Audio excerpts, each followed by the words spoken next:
Captain Lisa Morgan stood on the bridge of her ship, the Wanderer. She looked out at the stars through the big window in front of her. Her ship was carrying 300 humans to a new world. They had been traveling for 2 years now, looking for a place to build a new home. Lisa was not like other ship captains. She had grown up poor on Earth. Her family lived in the bad parts of the city where gangs ruled the streets. When she was 12, soldiers came to take young people away to work in mines on other planets. Lisa's older brother Tom tried to fight them. They shot him down right in front of her. That day, Lisa promised herself something. She would never kneel to anyone. She would never let bullies win. She would fight back no matter how big or strong they were. Now she was 35 years old. She had joined the Earth military when she was 18. She fought in 3 different wars. She saved many lives. The government gave her medals, but Lisa did not care about medals. She cared about keeping people safe. "Captain," said Jake Sullivan, her first officer. He was a good man with brown hair and kind eyes. "We are getting strange readings ahead." Lisa turned to look at the screen. "What kind of readings?" "Big ships, Captain. Really big. They are not from Earth." Amy Rodriguez, the chief engineer, looked up from her computer. She was a small woman with black hair, but she was very smart. "Captain, these ships are huge." "Much bigger than ours. Their technology looks very advanced." Lisa felt her heart beat faster. This was it. The first time humans would meet aliens. She had wondered what this day would be like. "Red alert," she said. "All hands to battle stations." "Jake, wake up the colonist. Tell them to stay calm but be ready." The crew moved quickly around the bridge. Lisa had trained them well. They were scared, but they did their jobs. On the main screen, 5 huge ships appeared. They were purple and gold with strange curved shapes. Each ship was 10 times bigger than the Wanderer. Lisa had never seen anything so beautiful and scary at the same time. "Incoming message," said Katie Wells, the communications officer. She was young, maybe 25, with red hair. "Put it on screen." The image of an alien woman appeared. She had blue skin and silver hair. Her eyes were bright purple. She wore a crown made of some kind of crystal. She was beautiful, but there was something cold about her face. "I am Princess Kyra Velthara of the Zephyrian Empire," the alien said. Her voice was musical but firm. "You will stop your ship immediately. You will surrender to our authority. You will kneel before the might of our empire." Lisa felt anger rise in her chest. It was the same feeling she had when the soldiers took her brother. The same feeling when bullies tried to push people around. "This is Captain Lisa Morgan of the Earthship Wanderer," she said, stepping forward. "We are peaceful explorers looking for a new home. We mean no harm to anyone." "That is not important," Princess Kara said. "All species must bow to the Zephyrian Empire. You will land on our prison ship. Your people will be processed. Some will be slaves. Some will be soldiers. Some will be food." The bridge went very quiet. Lisa felt her crew looking at her. She thought about all the people sleeping in the ship below. Families with children. Old people who had saved money for years to buy a ticket to the stars. Young couples who wanted to start a new life. "No," Lisa said. Princess Kyra looked surprised. "What did you say?" "I said no. We will not surrender. We will not kneel. Find someone else to push around." The alien princess stared at her for a long moment. "No species has ever refused us before. Do you understand what you are doing? We have weapons that can destroy your ship in seconds." "Maybe," Lisa said, "but we will not go down easy, and we will never kneel." Princess Kyra's purple eyes seemed to glow brighter. "You are either very brave or very stupid, human." "Probably both," Lisa said with a small smile. "Very well. Prepare to be destroyed." The screen went black. Immediately, red lights flashed all over the bridge. "They are charging weapons," Amy said. "Big energy weapons," Lisa's mind raced.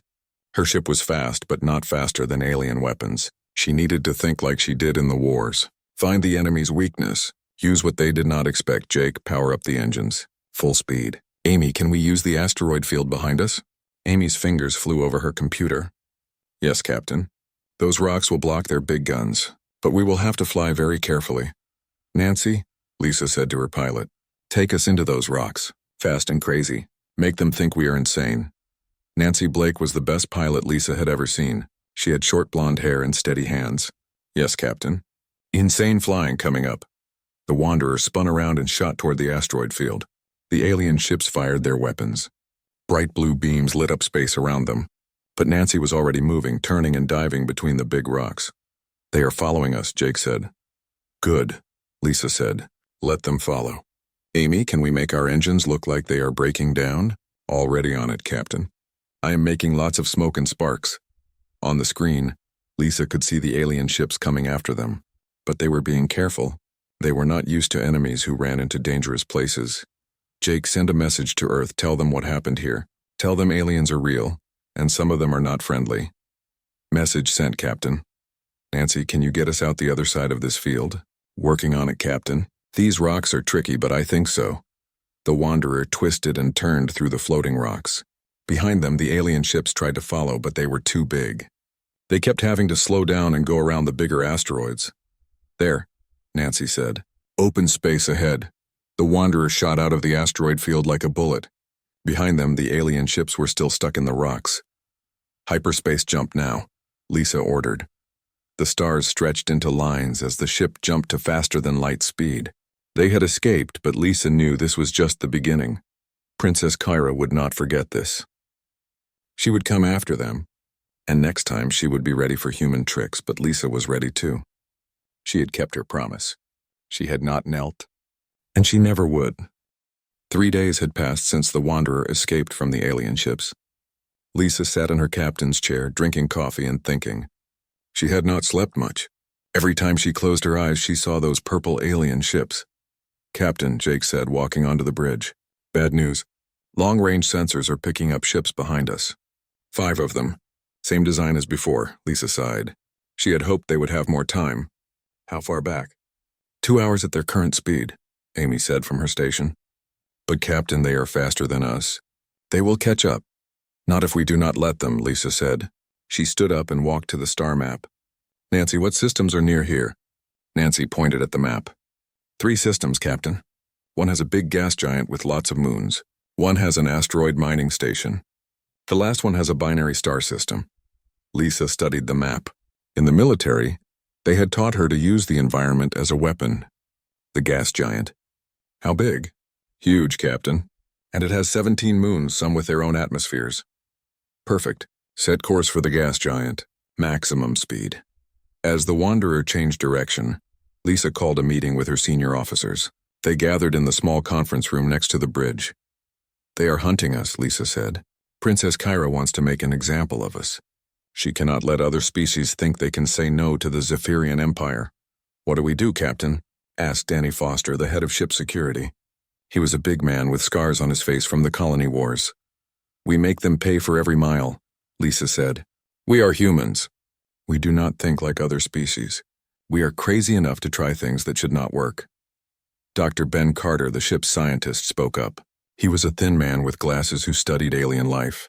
"Captain, I have been thinking about their behavior. Something is strange." "What do you mean?" "When they fired at us in the asteroid field, they missed us many times. Their weapons are very accurate. They should have hit us." Lisa looked at him. "Maybe they are just bad shots." "No, Captain. I studied the recordings. They could have destroyed us 3 times, but they fired just beside us instead. Like they were trying to scare us, not kill us." "That does not make sense," Jake said. "Why would they want us alive?" "I do not know," Ben said. "But there is something we are missing." The ship shook as it entered the gas giant's gravity field. The huge planet filled the screen in front of them. It was orange and red, with storms bigger than Earth spinning in its atmosphere. "They are getting closer," Katie said. 1 hour behind us now." "Take us into the moon system," Lisa ordered. "Nancy, use the gravity from the moons to speed us up." "Make them work for it," Nancy grinned. "Yes, Captain. Time for some real flying." The Wanderer dove toward the largest moon. Nancy used its gravity to slingshot the ship forward, then dove toward the next moon. Behind them, the alien ships followed, but they were not used to this kind of flying. "Amy, can you make our engine trail look like 2 ships?" Lisa asked. "Give me 5 minutes," Amy said. Her fingers danced over the controls. "Done. We now look like 2 ships flying in different directions." On the screen, they could see the alien ships slow down and split up. 2 ships went after each fake trail. "It worked," Jake said. "But not for long. They will figure it out soon." "We do not need long," Lisa said. "Just enough time to get to that mining station Nancy found." The Wanderer flew away from the gas giant toward the asteroid mining station. It was an old Earth facility that mined rare metals from asteroids. As they got closer, Lisa could see it was mostly empty now. "Station Commander, this is Captain Morgan of the Wanderer." "We need help." A voice came over the radio. It sounded tired. "This is Commander Pete Wilson. Captain, we do not have much here. Just a skeleton crew and some old mining equipment. We are being chased by hostile aliens. We need to hide our ship." There was a pause. "Aliens? Are you serious?" "Very serious, Commander. They will be here in 30 minutes. Well, hell. Bring your ship into Mining Bay 7.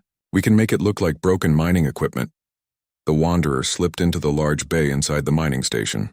Pete Wilson and his crew worked quickly to cover the ship with metal plates and mining gear. From the outside, it would look like old broken machinery. "Everyone stay quiet," Lisa ordered over the ship's intercom. "No unnecessary power." No transmissions, they waited. Lisa watched the screen as the 5 alien ships arrived at the mining station.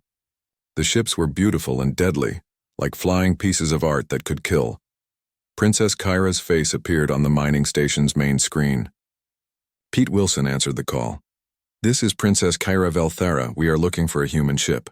"Have you seen it?" Pete tried to look calm. "No aliens here, lady. Just us miners trying to make a living. You will allow us to search your station." "Sorry, but this is Earth territory. You have no authority here." Princess Kyra's eyes glowed brighter. "I have the authority of superior weapons, human." Lisa watched from her hidden ship. She wanted to help Pete, but if she revealed herself, everyone would die. "Search if you want," Pete said, "but you will not find what you are looking for." The alien ship sent small search teams to the station. Lisa held her breath as they walked past Mining Bay 7. The metal plates and mining equipment hid the Wanderer perfectly. After 2 hours, the search teams returned to their ships. Princess Kyra appeared on screen again. "We found nothing," she said to Pete. "But if you are lying, I will return and destroy this place." "Not lying, Princess. Just trying to mine some rocks." The alien ships left, heading toward the binary star system. Lisa waited another hour before powering up her ship. "Thank you, Commander Wilson," she said when they were safely away. "You saved our lives. Just returning a favor, Captain. Earth folks have to stick together out here." As the Wanderer flew away from the mining station, Lisa thought about what Ben had said. Why had the aliens not destroyed the mining station? They had the power to do it easily. Princess Kyra had seemed angry, but she had not killed anyone. "Captain," Jake said, "where do we go now?" Lisa looked at the star map. The alien ships were heading toward the binary stars. That meant they thought the Wanderer had gone there too. "We double back," she said. "Go to the system they just came from. They will not expect us to go backward." "That is crazy, Captain," Danny said. "Exactly," Lisa said with a smile.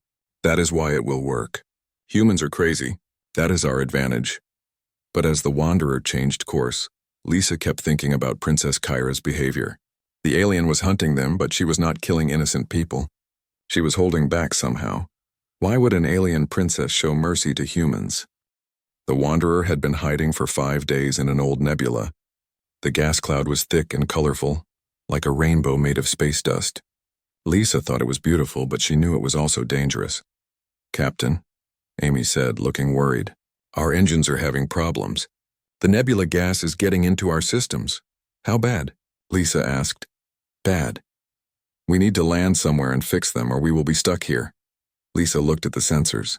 There was a small planet in the middle of the nebula. It looked rocky and cold, but it had air they could breathe. "Take us to that planet, Nancy." But as they flew toward the planet, red lights started flashing all over the bridge.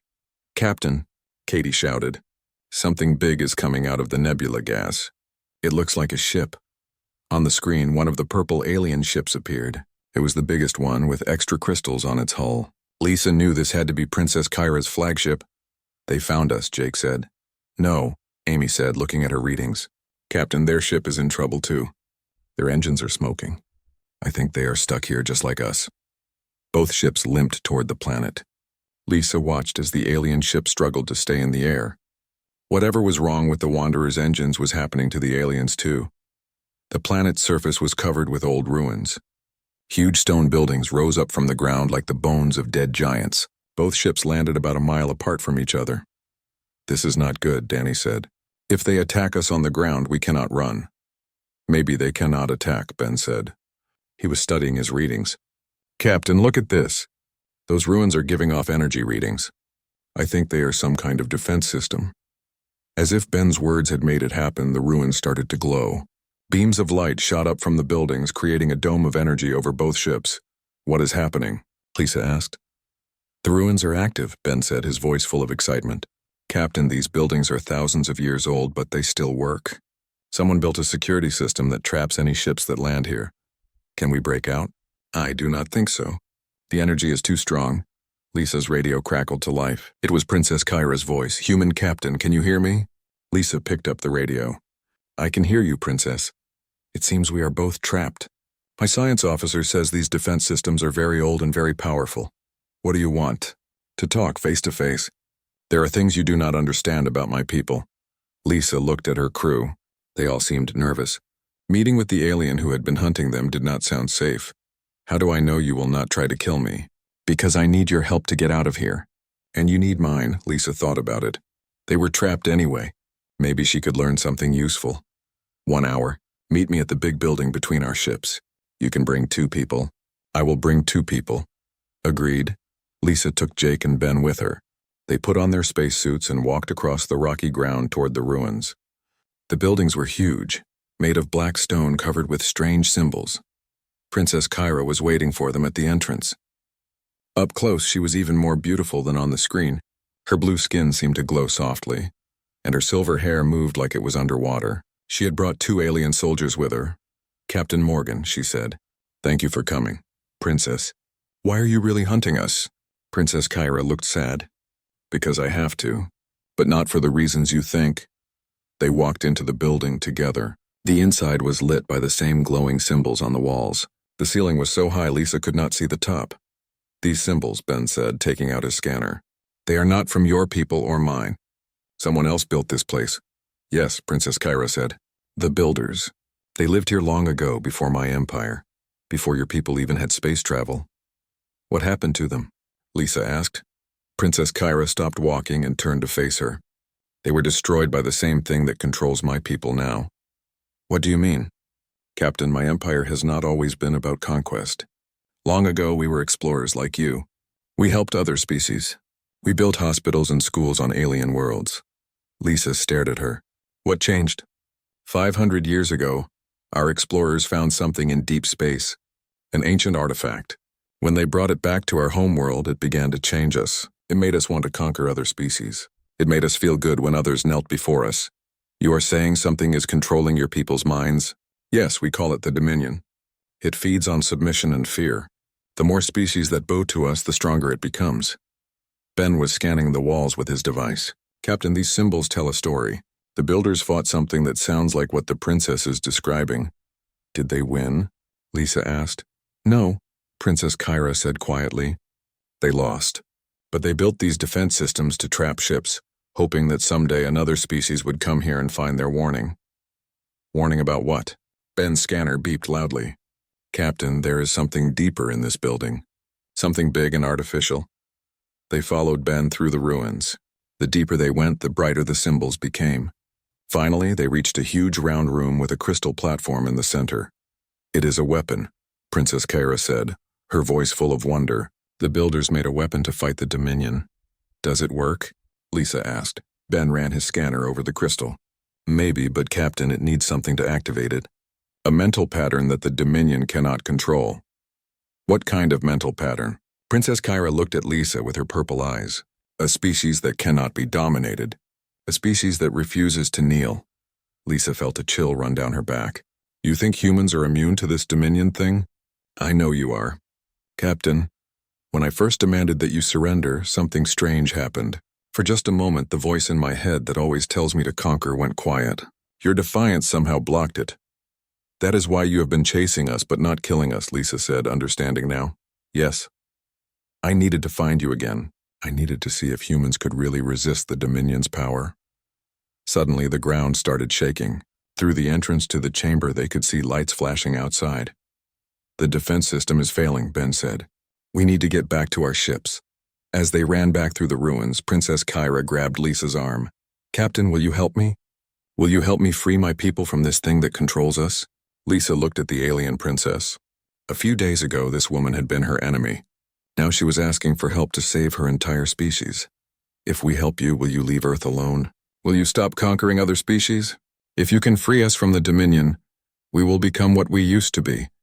Explorers and peacekeepers, not conquerors. The ground shook again. In the distance, Lisa could see both ships powering up their engines as the energy dome around them flickered. All right, Princess. We will help you, but we do this together, as partners, not as master and servant. Princess Kyra smiled for the first time since Lisa had met her. Together then, Captain. To free the galaxy. They reached their ships just as the defense system shut down completely. But now Lisa was not running from Princess Kyra anymore. They were about to become allies in a fight against something much bigger and more dangerous than either of their species had ever faced before. Both ships flew together through space. It felt strange to Lisa to have the alien vessels so close and not be fighting them. Princess Kyra had moved to a smaller ship so she could visit the Wanderer. Lisa met her in the conference room. The alien princess looked different now. Her purple eyes seemed tired, and she did not wear her crystal crown. Thank you for agreeing to help, Princess Kyra said. I know this is hard to believe. Tell me everything, Lisa said. If we are going to fight this Dominion thing, I need to know what we are up against.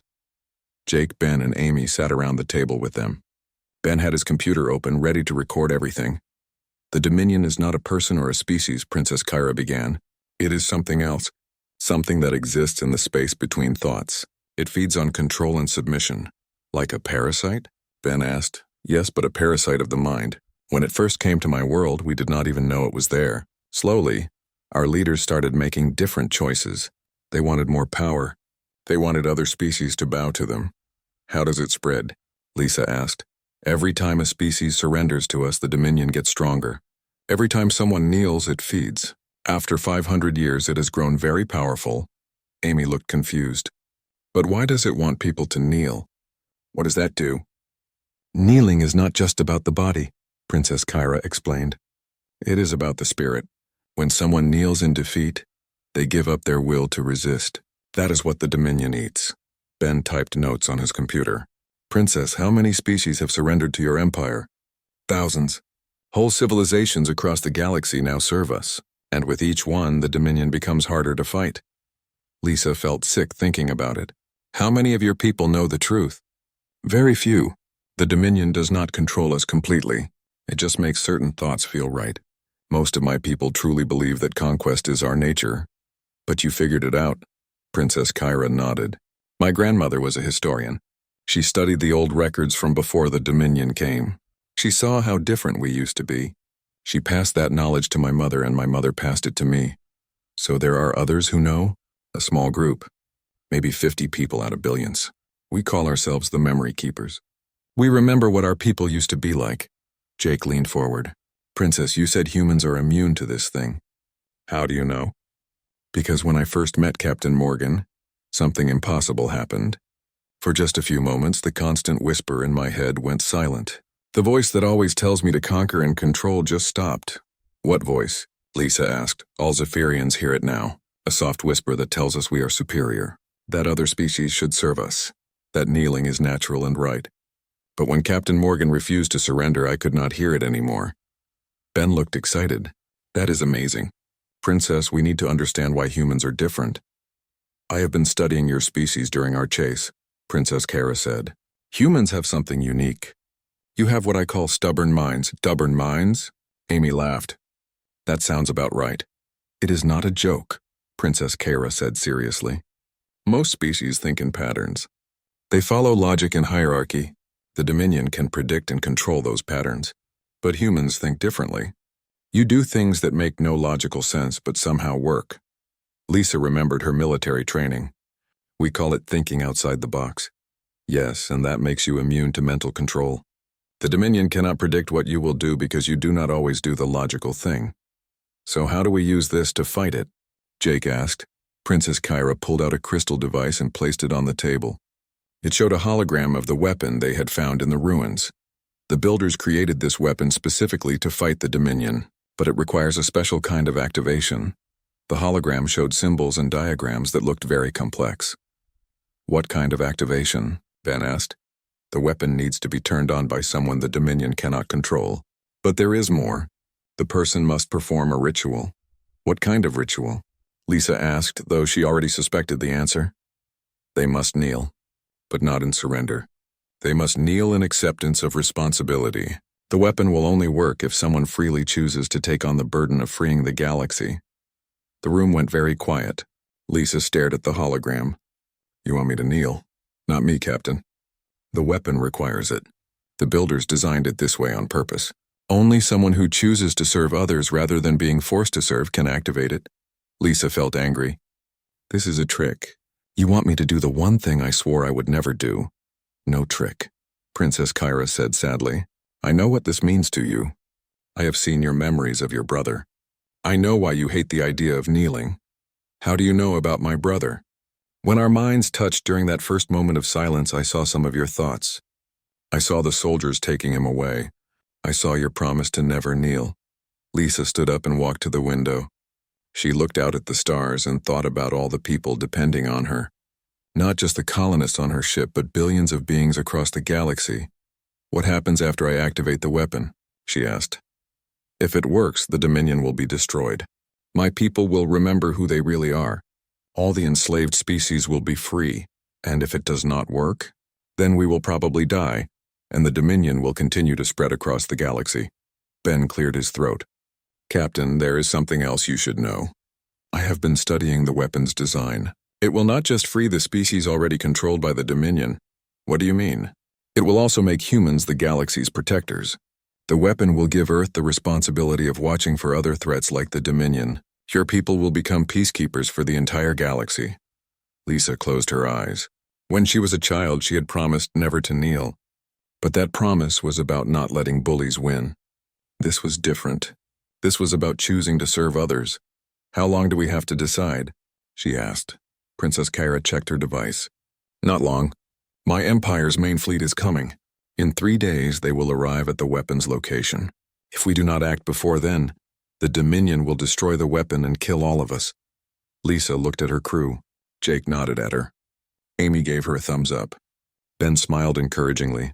Princess, Lisa said, show me how to activate this weapon. Show me how to save the galaxy. Outside the window, the stars seemed to shine brighter, as if they knew that freedom was finally coming. But first, Lisa would have to break the promise she had made as a child. She would have to kneel, not for bullies or conquerors, but for every living being who deserved to be free. The builder planet looked different when they returned. The ancient ruins were glowing brighter now, as if they knew something important was about to happen. Lisa's ship, the Wanderer, landed next to Princess Kyra's vessel near the weapon chamber. Captain, Katie said from the bridge, long-range sensors are picking up a huge fleet. 50 ships, maybe more. They will be here in 6 hours, Lisa nodded. She had been expecting this. The Dominion would not let them destroy its power without a fight. Princess Kyra met Lisa at the entrance to the ruins. The alien princess looked worried. The main fleet is coming. My people will not listen to reason while the Dominion controls them. Can we fight them? Jake asked. 2 ships against 50? Princess Kyra shook her head. We would last maybe 5 minutes. Then we better activate that weapon fast, Lisa said. They walked through the ruins toward the weapon chamber. Lisa's crew came with her. Jake, Amy, Ben, Danny, Nancy, and Katie. Princess Kyra brought her science officer and 2 guards. The weapon chamber was exactly as they had left it. The crystal platform in the center pulsed with soft light. Strange symbols covered the walls, telling the story of the builders and their fight against the Dominion. The ritual is complex, Princess Kyra explained. You must kneel on the platform and place your hands on the crystal. But Captain, you must truly accept the responsibility. The weapon will know if you are just pretending. What kind of responsibility? Lisa asked. Ben had been studying the symbols. Captain, according to these writings, whoever activates the weapon becomes the guardian of the galaxy. Earth will be responsible for watching for threats like the Dominion. Your people will have to help other species stay free. Forever? Until another species proves they can do the job better. Lisa thought about that. Humans as galactic peacekeepers. It sounded impossible, but maybe that was exactly why it would work. Captain, Amy said, checking her equipment. The enemy fleet just arrived in the system. They are heading straight for us. Through the chamber entrance, they could see alien ships in the sky. The purple and gold vessels looked like angry metal birds diving toward the planet. "They are landing troops," Danny reported. "Ground soldiers heading this way." Princess Kara looked at her own ships in the distance. "My people are coming too. They will try to stop us. How long do we have?" Lisa asked. "Maybe 30 minutes before they reach the chamber." Lisa walked to the crystal platform. It was smooth and warm to the touch. She could feel energy flowing through it like a river of power waiting to be released. "Captain," Jake said softly, "you do not have to do this. We can find another way." Lisa smiled at her first officer. "No, Jake, this is the right thing to do. My brother died because bullies had power, and no one could stop them. This time we can stop the bullies." Outside they could hear weapons fire. The sound was getting closer. "They are fighting each other," Princess Kara said. "Some of my people are trying to help us. The memory keepers are making their stand." Lisa knelt on the crystal platform. The moment her knees touched the smooth surface, the crystal began to glow brighter. She could feel something searching her mind, looking at her thoughts and feelings. She placed her hands on the crystal. Immediately, images flooded her brain. She saw the galaxy as it really was. Billions of species living in fear, entire civilizations forced to serve the Zephyrian Empire. She felt their pain and their hope. "I accept," she said aloud. "I accept the responsibility to protect the free will of all beings in this galaxy." The crystal pulsed with brilliant light. Energy shot up from the platform through the ceiling and into space. Lisa could feel the weapon reaching out across the stars, touching every mind that the Dominion had influenced. But something was wrong. The crystal was fighting her, pushing back against her mind. "Captain," Ben shouted, "the Dominion is trying to stop you. It knows what you are doing." Lisa felt a terrible pressure in her head. A voice that was not her own tried to make her stand up, tried to make her stop the ritual. "You are nothing," the voice whispered. "Kneel to me instead. I will give you power over all species." "No," Lisa said through gritted teeth. "I kneel for them, not for you." The pressure got worse. Lisa felt like her head might explode. But then she heard other voices. Her crew was shouting encouragement. Princess Kyra was speaking in her own language, and somehow Lisa understood the words. "Fight, brave human. Fight for all of us." The chamber entrance exploded. Zephyrian soldiers poured in, weapons raised. But they were not alone. Other aliens were fighting them. The memory keepers trying to protect Lisa. "Do not let them stop the ritual." Princess Kyra shouted, drawing her own weapon. The battle raged around the crystal platform. Energy beams lit up the ancient chamber. Lisa's crew fought beside alien rebels against soldiers controlled by the Dominion. But Lisa could not pay attention to the fight. All her energy was focused on the crystal. The weapon was almost ready. She could feel it building power, preparing to send freedom across the galaxy. "Almost there, Captain," Ben called out. "The energy is reaching critical levels." Suddenly, the Dominion voice in Lisa's head got stronger. It showed her images of Earth being destroyed. Her family and friends dying in pain. "Stop now, or I will kill everyone you love," it threatened. Lisa thought about her brother Tom. He had fought against bullies even when he knew he would lose. He had died protecting others. "You want to know what makes humans different?" Lisa said to the voice. "We are too stubborn to quit." She pushed all her will into the crystal. The light became so bright that everyone in the chamber had to close their eyes. With a sound like thunder, the weapon fired. A wave of energy swept across the galaxy faster than light.